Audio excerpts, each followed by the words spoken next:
예, 안녕하십니까. 자, 오늘은 적천수 천리를 또 강의를 하겠습니다. 예, 아주 긴 길, 예, 저 사람이 길한가를 어떻게 알 수 있겠는가, 라는 거예요. 그런 땐 희신이 위보필, 여기서 지금 주어가 하나 빠졌죠. 예, 무엇을, 목적어가 빠졌죠. 무엇을 희신이 보필해야 되는가, 라는 거예요. 그래서 무엇이냐 하면 용신이죠. 용신을 희신이 보필하는 것이 필요하다라는 거예요. 희신이 보필해야만 된다라는 것이죠. 임시와 했어요. 임시주죠. 네. 임시주예요. 희신자, 희신이란 무엇인고? 아니, 보용조주, 조주지신. 네, 그렇죠. 도와주는 것이다. 보용. 주어의 용신. 그렇죠. 주지신, 주어의 용신을 도와주는 것이다. 팔자에는 먼저 필요한 것은 희신이 있어야 된다는 거예요. 용신이 어디 가서 찾아도 되죠. 그런데 용신은 있고 희신이 없을 때는 좀 곤란하다라는 거예요. 즉, 용신이 그래야만이 세력이 있다. 그래, 일생 기람은 있고 흉함이 없는 것이다. 고로 희신이 곧 길신이다. 네, 길신이에요. 그래서 희신이 길신이다. 만약 이렇게 1번을 붙였습니다. 만약 주중에 용신이 있으면서 무희신, 희신이 없다면 어떨 것이냐? 세원에서 불봉귀신, 귀신만 만나지 않는다면 그래도 무해, 해롭지는 않다. 1호, 귀신을 만나면 필흉, 반드시 흉해질 것이다 라는 거예요. 예를 들기 시작합니다. 만약에 무토가 생호 인월에 태어났어요. 그러면 이게 무토 인월에는 뭐가 있어요? 무병갑이 있죠. 그럼 병화와 간목을 가지고 말씀하실 거예요. 왜냐하면 무토는 일주에 있으니까요. 그리고 비겁을 가지고 용신을 논하진 않죠. 그래서 인중에 간목이 만약 용신이다. 그러면 일주가 강하다는 뜻이에요. 관을 쓰니까요. 그 용신이다. 기신은 필시 경신, 신유, 금이 금경목을 하니까 기신이 되죠. 목의 기신이에요. 일원이 원기가 두터운 자는 어떻게 해요? 임계해자가 희신이 된다라는 거예요. 그리고 즉 금을 만나면 금이 술을 만나면 탐생, 술을 생하려고 할 것이죠. 그래서 불내 오지를 않는다. 극목, 목을 극하려고 오지를 않는다.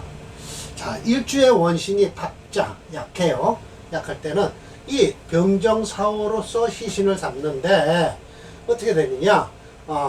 금을 본즉 화가 금이 화를 보면 두려워한다. 역시 불내, 목을 극하려고 오지를 않는다는 거예요. 만약 신약하면서 인중의 병화를 용신으로 삼는다라는 거예요. 그러면 천간으로 투출됐으면 또 반기고요. 그러면 수가 기신이 된다. 그러니 비겁이 희신이 되는 것이다 라는 거예요. 무토 가지고 얘기하는 거예요. 무토. 그럼 비겁은 무기토를 얘기하는 거예요. 자, 여기서 5번, 6번, 7번은요. 제가 이렇게 빨갛게 해놓고요. 왜 빨갛게 해놓고 이것이 맞지 않다라고 하고 징의를 대신 끌고 왔습니다. 여기 징의에는 5, 6, 7번이 이렇게 나와 있죠. 왜 틀린가를 설명하면요. 여기까지는 맞아요. 여기까지 맞아요. 자, 소위 용관, 용인이 유별하다. 관을 쓰는가 인성을 쓰는가에 차이가 있다는 거예요. 용관자는, 관을 쓰는 자는 신앙하면서 가히 재성이 희신이 돼요. 그러면 이 희신, 요거 희신인데 제가 좀 재성이 희신이 된다라고 했을 때 요거 신자는 바꿔야 되겠죠. 귀신 신자를 제가 오타를 한 것 같습니다. 재성이 희신이 된다.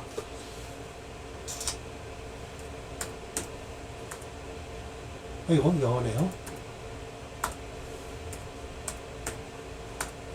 네, 귀신 신자입니다. 희신이 되고요. 그러면 요 7번에서 영 찝찝했어요. 왜 그럴까 하는데 용관자, 용관 용인이거든요. 용인 신약 위겁이라고 해서 이게 이상하다는 거예요. 그래, 용인은 맞다는 거예요. 신약 위법 또 맞죠. 그런데 이상하다. 이후에 관을 써서 뭐 반긴다라고 했는데 적천수 징의를 찾아보니까 이렇게 됐어요. 용관자는 여긴 맞아요. 그리고 딱 이렇게 나왔어요. 용인자 약하면서 유관 관이 있다는 거예요. 약하면서도 인성을 쓴다는 거예요. 용이라니까요. 관성을 화가 나는 거예요. 화살하니까요. 이후에 겁을 써서 희신을 만드는 거예요. 맞죠? 그래서 그러면 그걸 어떻게 한 거냐? 겁을 시키는데 어떻게 한 거예요? 재성을 제거해 갖고요. 즉 인수가 불상, 재성을 제거하니까 인수가 불상할 뿐만 아니라 또 하나가 있죠. 관성을 도와주지 않아요. 네, 재성이요. 그러니까 겁재를 써서 재성을 제거하면요 두 가지 일을 하는 거예요. 겁재를 저걸 쓰니까 희신으로 쓰니까 겁재를 제거하니까 일단 인성을 겁탈하지 않을 것이고요. 관성을 도와주지 않을 거예요. 일타 이피를 하는 거예요. 일타 쌍피죠. 그 문맥의 내용의 흐름으로 징의가 오름이라고 해서 제가 이렇게 번역을 해서 5번, 6번, 7번을 뭘로 해놨냐? 징의에서 나온 대로 해놓은 겁니다. 그리고 8번을 보겠습니다. 저는 적천수 천미에서 이거 읽으면서 번역이 이상하고 꼬이고 하면 징의를 찾아봐요. 그럼 징의에는 역시 이렇게 밑에 각주 처리하고 아주 깨끗하게 잘 나와 있습니다. 그러면 이 적천수 천미대로 해석하면 어떡할 것이냐? 말이 안 되죠. 스텝이 꼬이는 거예요. 세련되게 춤을 추는데 스텝이 밟히는 거예요. 상대방 발을 밟는 거죠. 스텝이 꼬인다라는 거예요. 8번 만약 원국에서 용신이 있고 무희신, 희신이 없을 때는 어떨 것이냐? 용신이 득시 병령, 원령을 딱 탔다라고 하면 기상이 웅장할 것이고 대사가 견고하다. 그러니 사주가 안화, 편안하게 활약할 것이니 용신이 바로 긴척, 바로 옆에 붙으면 어떨 거냐? 부쟁불투. 싸우지도 않고 시기하지도 않는다라는 거야. 시기할 투자요. 즉, 귀신을 만나도 역시 불이행.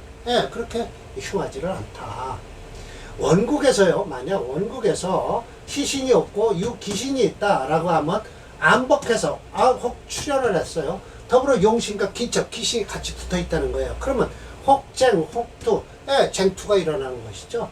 혹 용신이 부당령, 당령하지 않았다면 혹 세운에서 인출 귀신이 났다라고 하면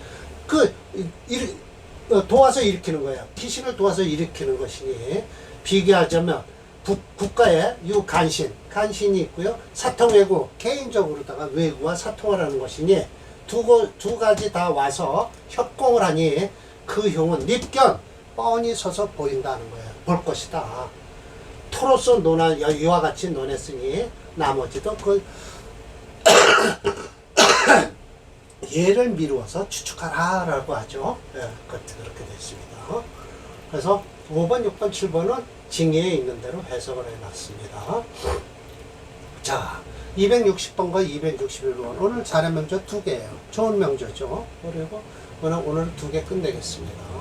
편관격입니다. 본래는 인목 속에 간목이 투출했죠. 이 관을 화살을 하고 있죠. 살기운을 인성이 화살을 하는 거예요. 그런데다가 목체니까 뭐예요? 칠살이 엄청 강하죠. 미토 속에도 또 있고요. 그래서 칠살이 강하니까 수생목, 목생화, 화생, 토까지 흐르는 사주다. 그리고 비겁이 있어서 그렇게 나쁘질 않다. 사주 용신은 관인상생격이다 라고 할 수 있습니다. 춘초, 토허, 그렇죠. 사랑봉제, 살이 왕에서요 재성을 만났다. 그래서 이 병화로서 용신을 쓰니 희기, 재인상격, 재성과 인성이 좀 떨어져 있죠. 그리고 수는요 이렇게 곧바로 그걸 못하죠. 수생목, 목생화, 수생목, 목생화 하는 거예요. 생생불패, 생하고 생하는 게 이지러지질 않았다. 갱묘, 미시라 방신위희, 이거 미터 비견을, 겁재를요, 시신으로 잡는다. 사주가 순수하다. 주인은 마땅히 따른다. 덕의 마땅함을 따르는 것이니 소위 조등갑제 일찌감치 과거의 시험에 붙었어요. 일생 6일 무흉 기란만 있고 흉함은 없었다. 사지 관찰사까지 했어요. 후에 퇴기 고향으로 돌아와서 우유림하 숲속을 거닐며 놀았다는 거예요. 생육자 8아들 낳아서 개 등과 모두 등과에 올랐어요. 부부 재미 부부가 80세 수월 80이 넘도록 살았다라는 거예요. 둘 다 양 부부가요. 참 좋은 사주입니다. 중화용신노로는 관인상생길이죠. 이 노래 우토일주는 허약한 것을 인생인 대화가 첨신해서 부조하고 있다. 대운을 살피면 묘진 사오미 대운까지는 무난했을 것이며 이후 퇴기 후 우유리마라고 해서 퇴기 고향으로 돌아와서 숲길을 걸으며 세월을 보냈다. 자식들 잘 되는 것으로 생을 즐겼을 것이다. 격국노로는 평관격으로 이 평관성이 강함으로 일주를 공격하는데 강하여 편인인 대응화를 화살하여 일주를 돕고 있는 상황이다. 목이 얼마예요? 5.3이죠. 하 3.5예요. 목화가 강하니까 뭐를 씁니다. 그래도 뭐죠? 목체 금토 용조에서 금오행이 뭐예요? 0.0이에요. 그래서 없음으로써 토화 오행을 잡는데요. 화를 용신으로 잡았어요. 이러면 뭐예요? 목이 희신이 되었다라는 것이죠. 260번을 보겠습니다.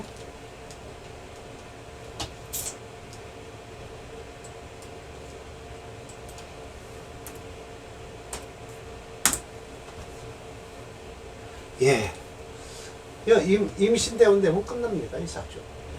80까지 살았다는 거 보니까 이 대운인데요. 이때는 안 좋았겠죠. 80을 넘겼다지만 이 대운은 안 좋습니다.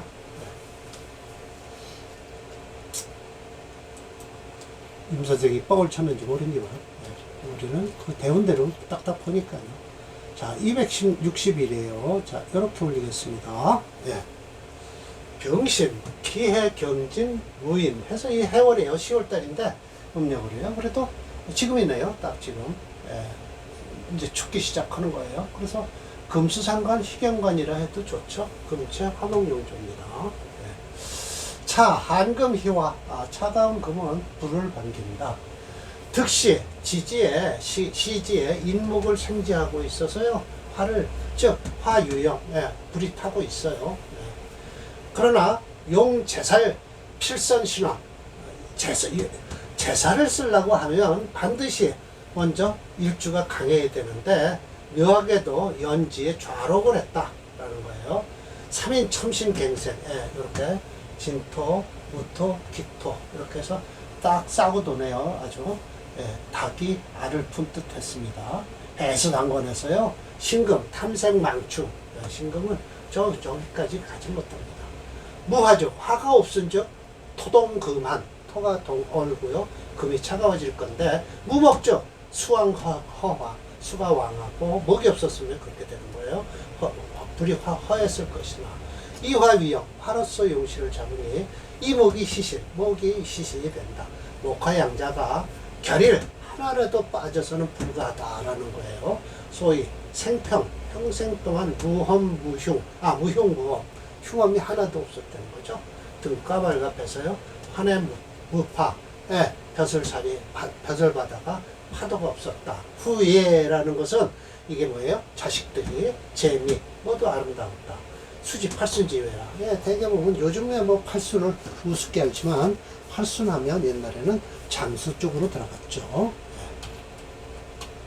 역시 옛날에 기란사주는 일단 관직을 우선을 하였다. 다음으로 부귀와 장수로 그 사람의 운명을 호와 불호로 감당하였다. 이런 연고로 인해서 송대의 연해자평에 이어 청대에 이르러 10여 점의 격국명이 탄생했으며 이후 1세기가 지나 이를 보정하는 임철조의 중화론이 탄생했으며 다시 현재 이르러 정단님과 역자, 저와 이 격국론과 중화론을 아우르고 일간 위주가 아닌 일간을 포함한 사주 전체의 함량을 점검해서 가장 강한 오행을 종주오행으로 해서 조용, 도와주는 걸 용신을 쓸 건가, 극용, 극하는 것을 용신을 쓸 건가의 방법을 이용해서 용신을 취용하는 방법이 새롭게 탄생시켰다라고 했죠. 이 명제를 프로그램에 집어넣으면 역시 금오행이 4.7이고요. 수오행이 3.8이에요. 목오행도 있어요. 화행도 1.4예요. 그러니까 금수가 강하니까 목화를 써라. 토도 있고요. 그래서 금수오행을 합쳐 8.5예요. 종조행에 대해서 금체 화목용조에 화오행이 용신되고 이를 생하는 목오행이 희신이 됐다라는 것이죠. 예. 예, 사주가 대운이 받쳐줬습니다. 261번이에요. 네, 받쳐줬죠. 이 초년에는 그래요. 안 좋고, 인명, 진토 안 좋습니다. 사오미, 이게 아주 양년, 이 앞에 사주보다 이게 말년운이 훨씬 좋습니다. 네, 사주가요. 네, 좋은 사주들입니다. 자, 이렇게 해서 사례명제 2개로 끝났고요. 원 문제 6번. 그 사람은 어떻게 하면 흉할 것인가 라는 거예요. 기를 봤으니 흉을 볼 것이고요. 기신이, 이건, 이건 구를 전자고요. 이건 펼전자예요. 전전, 공. 그냥 구르거나 피거나 그냥 공격하는 거예요. 일주를요. 그러니 흉하게 되겠죠. 네. 자, 다음에 또 준비를 해서 뵙겠습니다. 자, 마치겠습니다.